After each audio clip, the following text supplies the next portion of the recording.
పెరిగిన పింఛన్లు ఇవ్వడం సాధ్యం.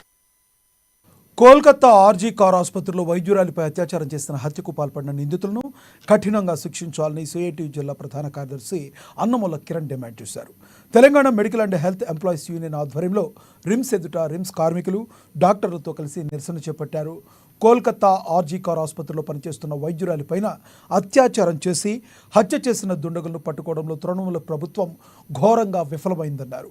మరోవైపు సాక్ష్యాలు ఆనవాళ్లు దొరకకుండా తృణమూల కాంగ్రెస్ గూండాలు వచ్చి ఆసుపత్రిపైన దాడి చేయడం, వస్తువులను ధ్వంసం చేయడాన్ని తాము తీవ్రంగా ఖండిస్తున్నామన్నారు. అత్యాచార దోషులను కాపాడటానికే తృణమూల కాంగ్రెస్ ప్రభుత్వం ప్రయత్నిస్తుందన్నారు.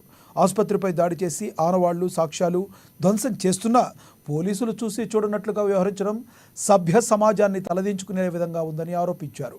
ఈ ఘటనకు కారణమైన నిందితులందరినీ కఠినంగా శిక్షించాలని, ఫాస్ట్ ట్రాక్ కోర్టును ఏర్పాటు చేసి బాధితురాలి కుటుంబానికి తక్షణ న్యాయం చేయాలని వారు డిమాండ్ చేశారు. మహిళలకు రక్షణ కల్పించడంలో, మహిళా రక్షణ చట్టాలను పకడ్బందీగా ఇంప్లిమెంట్ చేయడంలో కేంద్ర రాష్ట్ర ప్రభుత్వాలు దారుణంగా విఫలమవుతున్నాయి. అందుకు సాక్ష్యం రోజుకు ఎందరో మహిళలు ఈరోజు ఆత్మరక్షణ లేకుండా చిత్రహింసలకు గురవుతూ హత్యలకు గురవుతున్న పరిస్థితి ఉన్నది. మేము సిఐటియుగా మహిళా రక్షణ చట్టాలను పకడ్బందీగా ఇంప్లిమెంట్ చేయాలి.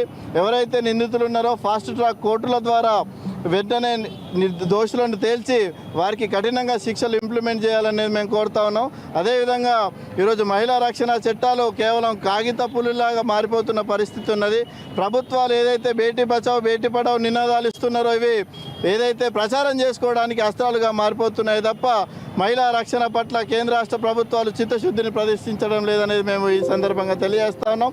ఏదైతే కోల్కతాలో జరిగిన వైద్యురాలిపైన హత్య ఘటన ఉన్నదో ఆ నిందితులను వెంటనే పట్టుకొని శిక్షలు ఇచ్చాలని మేము డిమాండ్ చేస్తూ ఉన్నాం.